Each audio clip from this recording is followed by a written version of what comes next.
So we're almost in the top 5, but right now I'm going with number 6.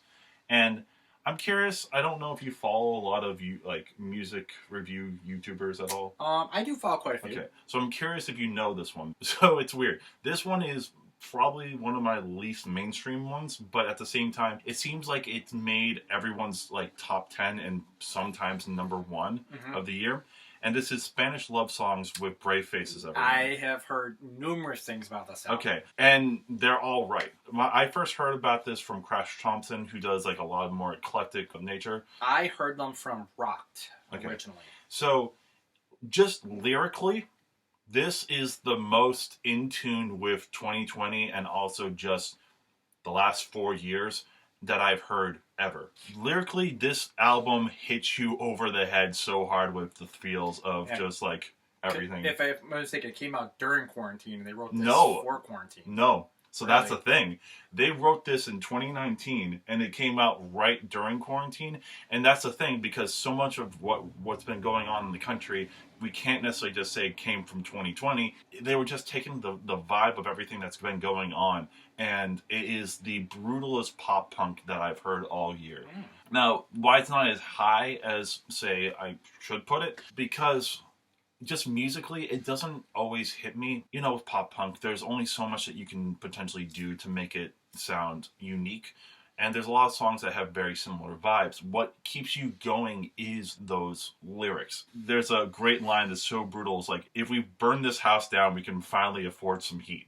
And it's like, great. But also there is some optimism at the end. They ended off with brave faces, everyone, talking about like, these last 4 years have been crazy. This year is insane.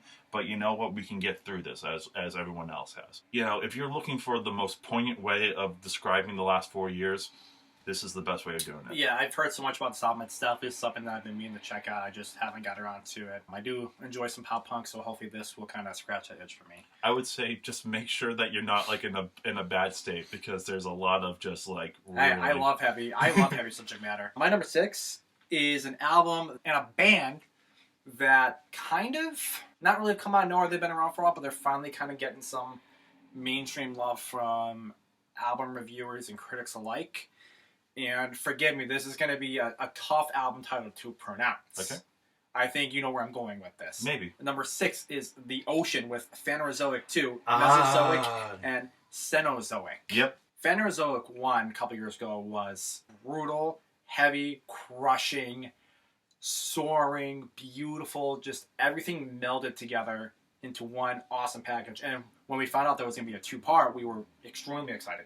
We want to see where it's going. This album kind of dials back on that heaviness quite a bit, actually. This one's more of a prog kind of centric album where you, like I said, have these really soaring long guitar passages, these really awesome odd time signature changes, really awesome unique drum work. The vocals, I mean, he's as good as he's always been between mixing his cleans and heavies in.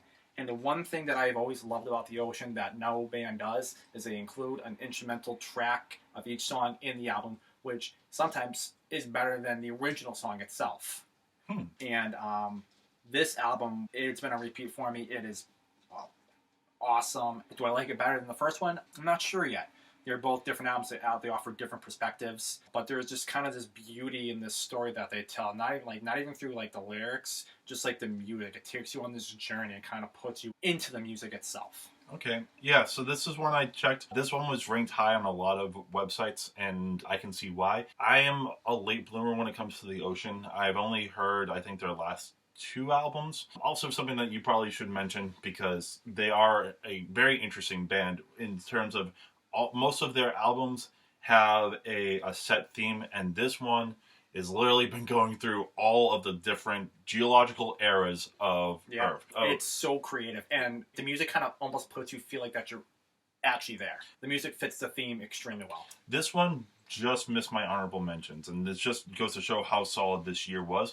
If I gave it another listen, I probably would have put it a little bit higher. And I never checked out the instrumentals just because I didn't have enough time. So it's actually on Spotify. Right. The entire album has instrumentals. I took our mom to an appointment one day, and I was sitting in the car waiting for her. I was like, you know what? Let me just put the album on. Let me listen to the instrumentals. And I was blown away. So there are certain songs on this record that I like better as the instrumental version. The second track on the album is awesome. And what I will say is, is one of the more varied progressive albums that I heard all year because each one of the 8 tracks has something different to bring to the table. Where the second track on the album has horns. Later on the album, there's a little bit more electronic work. It's a very interesting album. If you're looking for diverse prog, this is one that you should definitely check out. Wholeheartedly agree and recommend listening to. All right, we're in the top 5, and number 5 for me is Code Orange. Yes, this one was probably a little bit higher earlier in the year, and it just moves down just because the one critique I will have is, as much as I love a lot of what this album is doing, I think there are a couple songs on there that feel just a little bit similar to the point where it's like I could definitely skip this if I really needed to. But what I love so much about this album compared to Forever, because I did not like Forever. I was not a huge fan of it. It's an acquired taste. It's definitely more on the hardcore, almost grindcore type of style. So I think that this style fits everyone's voices so much better. When I heard all of the heavier stuff, it fit perfectly. And then when you get to the ballads, I think the ballads are so twisted in such a way where it fits their voices. Because I wouldn't say that any one of their singing voices you would say are beautiful. No.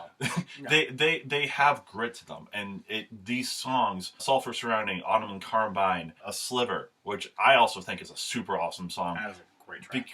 I also think the production on here is super interesting. It reminds me a little bit of Liturgy in terms of playing around with electronic ideas. But what I think is so cool about like A Sliver is when you get to the chorus in the background, I'm pretty sure it's the male lead singer's voice. It's a repeat of him laughing. And it's just like super cool. As you have this really plotty chorus underneath it, you're just saying ha ha ha ha ha. The arrangements are interesting. Also, the singing works so much better this time around. The metalcore part of it does come out at the end with Underneath, but also that's just a really solid track. Mostly all these songs either hit hard or just are super solid, but I think there are a couple of songs where I'm like, okay, I can just get rid of these. I agree. Like I said, I liked it earlier in the year. I thought it was going to be my top 5, but there was also albums that I liked more, and there are some parts that on the album I was like, I could do without, but for the most part, it's a really solid album, really big step forward for the band, and like I said, it's going to open a lot of doors for them to explore these musical themes that they want to do. Yeah. My number 5, and is surprisingly the first of 2 EPs I have on my list. Going into this, I have a very love-hate relationship with this band throughout my entire life. They have made the shift from the deathcore scene all the way up to what we have this year, and my number 5 is Bring Me the Horizon with Post-Human Survival Horror. Man, talk about an unbelievable EP. Talk about just home run after home run on this track. You have the deathcore elements with Dear Diary on this album. You got Parasite Eve, which is just this really awesome anthemic song with these really awesome, rich guitar leads underneath and these really cool ambient tracks. And you even have this mechanicalized, computerized female vocal playing off of him. They repeat from like one build up in the chorus to the other build up in the chorus. Like they switch from mechanical voice to Ollie's voice, and it adds such a unique texture. You got Teardrops, which is ripped straight out of the Linkin Park playbook, which, again, huge Linkin Park fan, loved throwback. All I said he was listening to a lot of Linkin Park while writing this album, and it really showed. Obey with Youngblood blew me away. Not a Youngblood fan, but damn, it works. And then you also have Itch for the Cure, which is just this kind of which is a throwback for Cure for the Itch if you know Hybrid Theory, and it has this very kind of Hybrid Theory build up into the next track, which is the one that no one saw coming, and that's Kingslayer with Baby Metal. Big metal fan here, so I love it. A lot of people are like, what the fuck was that? I just thought it just fit perfectly. My favorite track on the album probably is tied with 2 of the final 3 tracks on the album. One by One with the Nova Twins is probably my favorite track on the album, and probably my favorite track that Bring Me the Horizon has ever done. Really awesome vocal melodies with Ollie and the Nova Twins. Very Linkin Park driven guitar leads. Ollie has this really awesome counterpart play with the Nova Twins where they're kind of almost screaming, he's screaming, and it just builds to this peak and it just kind of drops and goes back in. And then the last one I want to talk about is One Day the Only Butterflies Left Will Be in Your Chest As You Can March Towards Your Death with Amy Lee. I mean, what else needs to be said?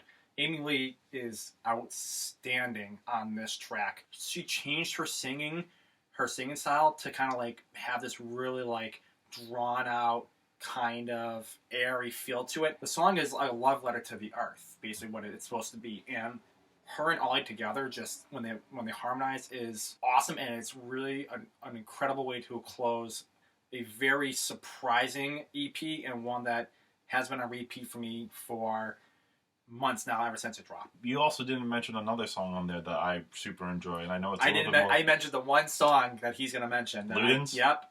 Again, for me, that is the weakest song on the album for me, and I don't love it. It's the only negative I would have with this EP. Well, because that one ties a little bit more into Amo. I do enjoy this EP, but I think I enjoy Amo a little bit better just with the melding of genres. Again, that's not to say that this isn't a good album. I personally didn't consider it into my list because I'm not someone who does EPs, but it's one of the more diverse sounds on there, and like all of the collaborative people on there do a really good job. And hey, new Evanescence album coming out this year I'm excited for that. I haven't checked Evanescence in a long time, but Amy Lee kind of rekindled that fire for how much I used to love Evanescence back in the day, so I definitely want to check it out. But also, like, don't scoff off on Ludens. I'm not saying for you in particular, but for other people. This also has that electronica feel. It doesn't have as much of the Linkin Park vibe, but it has a lot of interesting electronic ideas throughout the song. And I think it has one of the better choruses that they have done in a very long time. I would say, if you check this one out, also check out Amo. It is a little bit more on the electronic side and a little bit poppier, but it still shows, like, first off, where they came from to get to this album. So let me ask, if you were going to consider EPs on your list, would it make your top 10? No. Okay. But it would make my top 50. Fair enough. There's just so many good, solid albums this year that I can't necessarily be like, yeah, this would be in my top 10. Probably like top 30, I would say. I have to listen to it again.